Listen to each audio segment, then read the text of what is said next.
Ladies and gentlemen, meet my daughter. A total waste of good genetics. That was the first thing my father said into the microphone.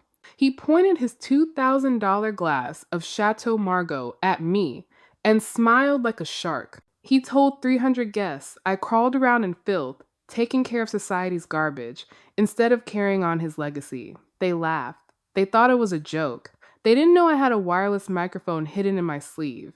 And they definitely didn't know I was about to turn his $50 million gala into a federal crime scene. Have you ever felt like the invisible one in your own family? Let me know your story down in the comments. I didn't flinch. I didn't let the heat of humiliation reach my eyes. In my father's world, tears are a currency of weakness, and I had stopped paying that tax a long time ago. The laughter of 300 people echoed off the marble walls of the mansion in Palo Alto, but to me, it sounded like data. It was just noise before the signal. I stepped out of the shadows. The sharp click of my heels on the stone floor was the only thing that mattered. It cut through the giggles, like a scalpel through soft tissue. I walked straight up the stairs to the stage. My father, Gregory, looked at me with narrowing eyes. He was waiting for a tantrum. He was waiting for his daughter to beg for a shred of dignity in front of his billionaire peers. He expected the girl he'd broken 10 years ago. He didn't get her. I reached out and took the microphone from his hand. He was so caught up in his own arrogance that he was too stunned to pull back. I turned to the crowd. 300 faces were waiting for a punchline. I let the silence stretch. I let it become heavy and suffocating until the only thing you could hear was the hum of the air conditioning. My father is right about one thing, I said. My voice was steady. It was cold. It was the sound of a closing door. I do work with the state's most vulnerable, but he seems to have forgotten my actual job title. I looked directly at Gregory. His face was still flushed with wine and self-importance. I am the senior program officer for the state health fund. And more importantly, I am the sole signatory with absolute veto power over the $50 million innovation grant that this biotech empire has been begging for since January. The room didn't just go quiet. It froze. It was as if the oxygen had been sucked out of the ballroom in a single gasp. The air no longer smelled like expensive cologne and lilies. It smelled like panic. My father's face went from an arrogant red to an ash gray in less than a second. He gripped the edge of the podium so hard, his knuckles turned white. His glass of Chateau Margaux slipped from his fingers. It hit the stage and shattered, the deep red wine spreading across the floor, like a fresh wound. Dr. Gregory likes to talk about legacy, I continued. My voice projected through the speakers with lethal precision. But legacy isn't built on speeches and expensive parties. It's built on accountability. And tonight, we're going to see exactly how much accountability exists in this room. I could see the sweat starting to bead on his forehead. The shark was realizing he was in a very small tank. I didn't look at the mess. I didn't look at the ruin of his $2,000 vintage. I opened the thin black folder I had carried under my arm. This wasn't a family dinner. This was a balance sheet. And the numbers were finally adding up. For 29 years, I had been the invisible girl. The disappointment he used as a punchline. But tonight, under the lights he paid for with money he didn't actually have, I was the only thing everyone could see. I wasn't his daughter anymore. I was his judge. And the court was officially in session. I had been the silent investor in his version of a family for too long, and I was finally calling in the debt. Every moment of being told I was nothing, it had all been leading to this specific moment on this specific stage. The power flip was complete. The moon had finally eclipsed the sun. 10 years ago, in the mahogany library of his estate, my father held my future in his hands. It was a thin piece of paper, my acceptance letter to the state's top social work program. He didn't smile. He didn't offer a word of congratulations. Instead, he walked over to the fireplace, crumpled the paper in his fist, and tossed it onto the glowing logs. "You want to be a janitor for human refuse?" he had asked, dusting the ash off his hands with a look of pure disgust. "Go ahead, but don't expect me to pay for you to ruin your life. You are dead to me the moment you walk out that door." I walked out that night, and for a decade, I was a ghost to him. While he was building his empire of plastic surgery and vanity projects, I was working double shifts. I put myself through night school, earning my master's in public administration while living on ramen and spite. I rose from a caseworker to a district manager and finally to the state board. He never knew, he never asked. To him, I was just a failed experiment he discarded years ago. Standing on the stage now, looking at the wealthy donors who are just as stunned as he is, I realize how this happens. This is the trap of cruel normalization. In worlds like Gregory's, empathy isn't a virtue, it's a structural defect. These people have spent so much time looking at human beings as line items on a spreadsheet that they've lost the ability to see suffering as anything other than a budget inconvenience. They don't see me as a person. They see me as a waste of genetics because I don't mirror their specific type of greed. They normalize the abuse because, in their minds, power is the only law. If you aren't the one holding the scalpel, you're just a tissue being cut. Gregory thought my silence over the last 6 months was submission. He thought he had incinerated my future in that fireplace, not realizing that fire doesn't just destroy things, it forges them. I spent 10 years becoming a master of the systems he tried to keep me out of. I learned to speak the language of audits, statutes, and federal regulations. While he was busy admiring his own reflection in his platinum innovation, I was becoming the person with the power to shatter the glass. I looked down at him from the edge of the stage. He was gripping the podium, his knuckles white, staring at me like I was a stranger who had just broken into his house. He didn't recognize the woman standing in front of him. He only saw the girl he had thrown away 10 years ago. That blindness was his fatal mistake. He assumed I was weak because I refused to worship him, never realizing that being overlooked is a hunter's greatest advantage. I've been the silent investor in this empire's downfall since the day I first saw his name on my digital desk. And now, Gregory, it's time to settle the account. I pushed through the heavy service doors, leaving the murmurs of the ballroom behind. The air in the staff corridor was cold and smelled of industrial cleaner, a sharp contrast to the expensive lilies and ego I'd left on the stage. I didn't run. I walked with the steady, measured pace of someone who had just finished a job. My breathing was even. My heart rate hadn't moved. I just wanted to get to my car, to the silence, to the end of this long, ugly chapter. But monsters don't just die because you cut off their food supply. Sometimes they get hungry. I heard the door slam open behind me. It wasn't a normal entrance. It was a collision of wood and metal against concrete. I didn't need to turn around to know who it was. The heavy, frantic breathing gave him away. "Stop right there!" His voice echoed, stripped of all its public polish. It was raw, ugly, and wet with rage. I stopped. I turned slowly, as if observing a specimen in a lab. Gregory stood 10 feet away. His impeccable tuxedo was rumpled. His silk tie loosened like a noose. His face was a mottled map of red fury and sweat. The veins in his neck bulged against his collar. He didn't look like the brilliant billionaire CEO of a biotech empire anymore. He looked like a cornered animal. "You think you can walk away?" he hissed, lunging forward and closing the distance before I could step back. He grabbed my wrist. His fingers dug into my skin hard enough to leave a bruise by morning. "You think you can come into my house, in front of my peers, and humiliate me?" I looked down at his hand on my arm, then up at his eyes. I didn't pull away. I just stared at him with absolute clinical detachment. "Let go," I said. "Or what?" he spat. I could smell the $2,000 vintage wine on his breath, sour and stale. "You'll write another report? You ungrateful, treacherous little brat. I gave you life. I put a roof over your head for 18 years. And this is how you repay me? By destroying my reputation?" There was the truth, naked and ugly. I watched him unravel, and suddenly, everything made sense. For years, I thought he hated my career because it didn't make money. I thought he despised my choices because they weren't prestigious enough. But looking at the panic in his eyes, I realized I had been wrong. It wasn't about the money. It wasn't even about the grant. It was about the hierarchy. In his mind, he was the sun. And I was just a moon, meant to reflect his light or fade into the darkness. But tonight, the moon had eclipsed the sun. The waste of genetics had exercised power over the genius.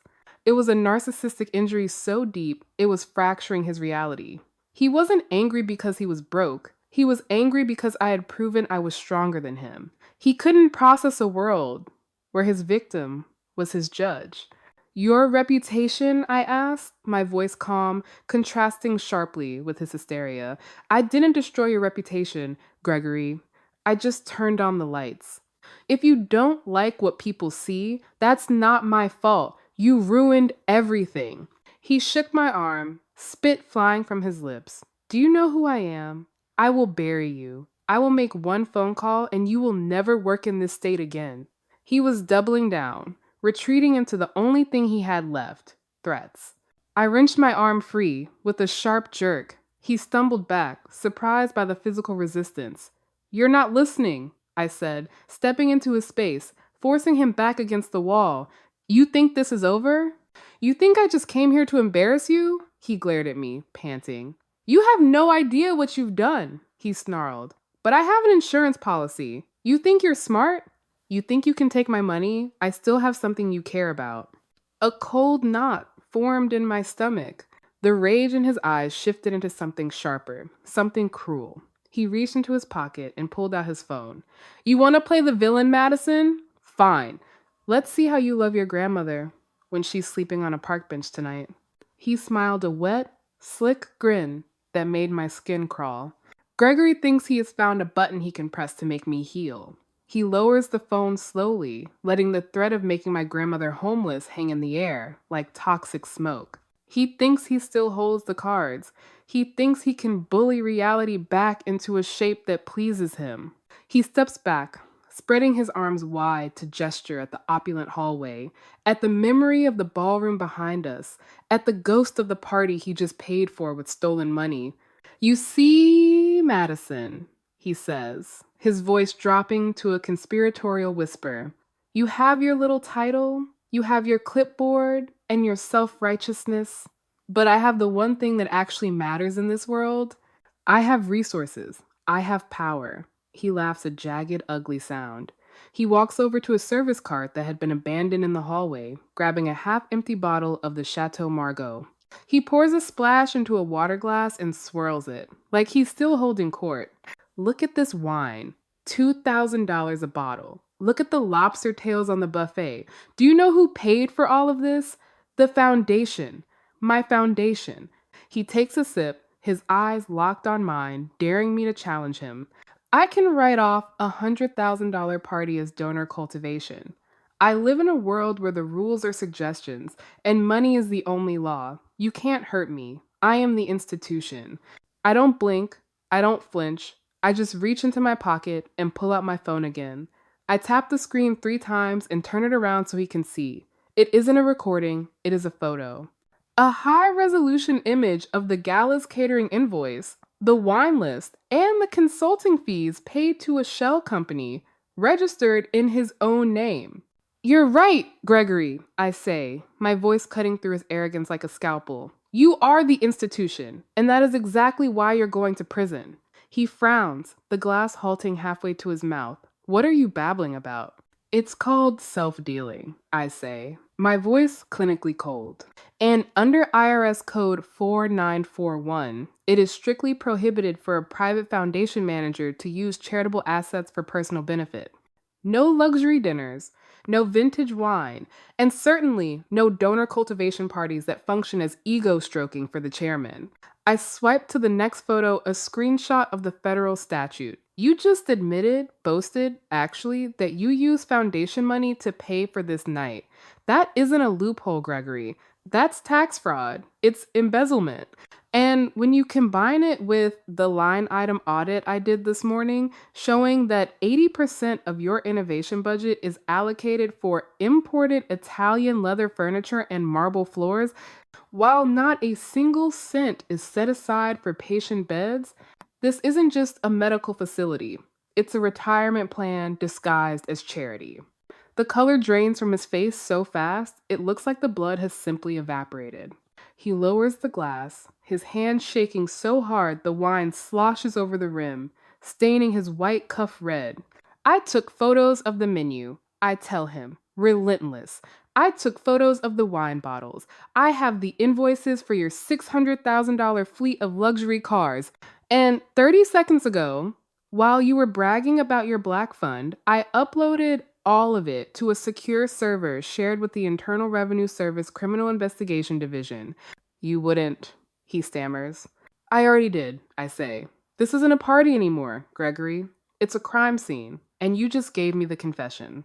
Gregory stared at the phone as if it were a high-caliber weapon. The swagger, the practiced charm of the king of surgery was evaporating in the cold air of the service hallway. All that remained was a greedy old man, realizing for the first time that gravity applies to him, too. You traitor, he whispered, his voice cracking. No, I replied, my voice sounding like a gavel hitting a block. You committed the crime. I just turned on the lights. Panic twisted back into a final, jagged surge of rage. Instead of surrendering, he grabbed his own phone and hovered his thumb over a contact. Delete those photos, Madison, he snarled, his eyes wide and bloodshot. Or, I stopped paying for your grandmother's nursing home right now. By midnight, they'll roll her bed onto the street. Is that the justice you want? He flashed the screen at me, Shady Pines, administration. I didn't flinch. My pulse stayed at a resting 60 beats per minute. Call them, I said, my voice flat. Put it on speakerphone.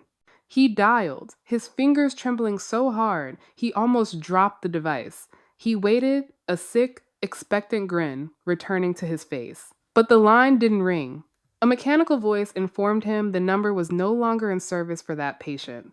She isn't there, I told him, stepping closer until I could see the sweat ruin his expensive makeup. I moved her last Tuesday. The Kensington, 1 year, paid up front, with the money I saved while you were busy ignoring me.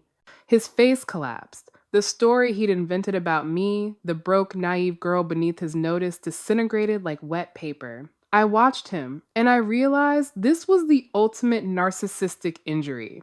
Gregory wasn't just losing his money. He was losing his reality. This is the illusion of power from an empty wallet. Men like my father don't have personalities. They have net worths. He thought his resources were his character, but wealth is a borrowed suit. When the money is stripped away, there is no him underneath, just a hollow space where a human being should have been. He feels fragile now because he finally understands that his authority was never about respect. It was just a subscription he can no longer afford to renew. You never saw me, I said, looking at him with absolute clinical detachment. You were too busy admiring your own reflection to notice I was managing budgets bigger than your entire hospital. You assumed I was weak because I refused to worship at your altar. He started to slide toward the floor, the weight of the moment finally breaking his knees. Please, he begged, his voice a pathetic whimper. I have money hidden. Black accounts. I can make you even more powerful. I didn't answer with words. I turned my screen toward him again. It showed an active call in progress. The name on the screen made his eyes roll back in his head. Special Agent Miller Barr's criminal investigation. He's been listening to your boasts for the last 3 minutes, I said. The phone dropped from his hand, clattering against the concrete. The fight was over. The moon hadn't just eclipsed the sun, it had extinguished it. Gregory huddled on the floor, his knees finally giving out under the crushing weight of that active call. The man who had just spent $50 million to validate his own ego was now begging for a shred of mercy from the daughter he had introduced to the world as society's garbage.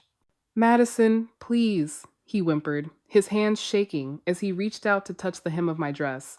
I am your father. We share the same genetics. We can fix this. Think of the legacy.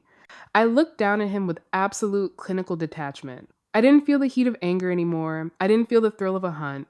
I felt the same way an auditor feels when a long overdue balance sheet finally reaches zero. Genetics is just biology, Gregory, I said, my voice cutting through his whimpering like a scalpel. It is not a contract for immunity. You didn't give me a life. You gave me a debt I never signed for, and I have been footing the bill for 29 years. The heavy service doors at the end of the hallway swung open with a violent bang. The clinical silence was replaced by the heavy thud of tactical boots and the sharp, urgent crackle of police radios. Special Agent Miller Bars stepped into the flickering light of the corridor, followed by 4 agents in federal vests. Gregory flinched, pulling back his hand as if the very air had become electrified. "Gregory Henderson?" Miller Bars asked, his voice sounding like iron. "You are under arrest for federal tax fraud, embezzlement, and multiple violations of the Racketeer Influence and Corrupt Organizations Act." "It is a mistake!" Gregory shouted, his voice cracking into a high-pitched, desperate scream. "My daughter is lying. She is unstable. She is a failed social worker who is bitter about my success." Miller Bars didn't even blink. He looked at the phone in my hand, then back to the man cowering on the concrete. "We have been listening to your boast for the last 3 minutes, Mr. Henderson," the agent said. "You didn't just confess to the fraud. You gave us the digital key to your black fund. We don't need her to lie when you are so eager to brag to a ghost." As they pulled him to his feet and clicked the handcuffs into place, Gregory looked at me with a mixture of raw terror and pure, unadulterated hatred. He was no longer the brilliant surgeon or the biotech titan. He was just a greedy old man who had finally discovered that his authority was a hollow institution. "You think you have won?" he spat, spittle hitting the floor as they began to lead him away. "I am the institution! I will be out by morning. I have friends you couldn't imagine." "The institution just failed a line item audit, Gregory," I said, stepping back to let the agents pass. "And you are the only deficit left on the page." I watched them lead him through the doors. I watched the man who had incinerated my future 10 years ago disappear into the back of a federal vehicle. Justice wasn't a gala or a vintage wine. It was the cold, final sound of a door locking from the outside. I walked out of that service hallway and into the cool, damp night. The air smelled like rain and asphalt, clean and honest. I got into my modest car, the one I had paid for with 5 years of discipline and night shifts. My hands were finally steady. I didn't look back at the flashing lights or the luxury mansion that was now a federal crime scene. I didn't need to. The debt was settled, the balance sheet was zeroed out, and for the first time in 10 years, I wasn't carrying his weight on my shoulders. I picked up my phone and dialed a number I knew by heart. It wasn't a donor or a lawyer, it was the Kensington. "Hello?" A soft, slightly confused voice answered. "Grandma, it's Madison," I said, and my voice finally broke, just a little. "It's done. He can't hurt us anymore." She whispered something I couldn't quite hear, a sound of relief that had been decades in the making. For the first time in my life, the noise in my head, his constant, berating voice, was silent.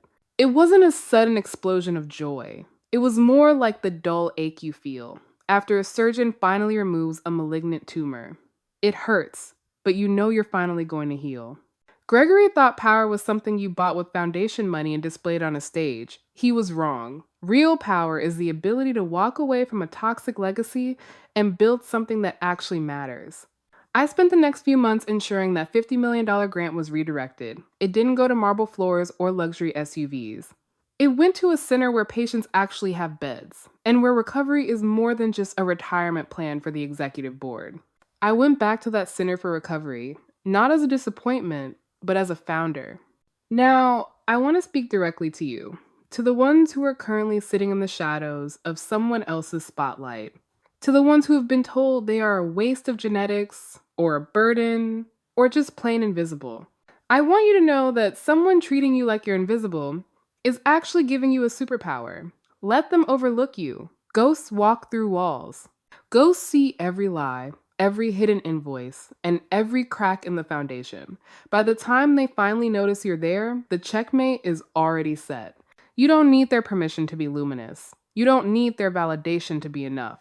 Sometimes being overlooked is your greatest advantage. So keep working, keep saving, keep building your case in the silence. Truth always lands eventually, and when it does, it hits with the weight of every silent year you endured. If this story gave you the strength to stand a little taller today, please share with someone who needs to hear it. Let's spread the word that justice isn't just a gala or a vintage wine. It's the peace that comes when you finally take the microphone and tell your own truth. Don't forget to subscribe for more journeys of reclaiming justice. You are not alone.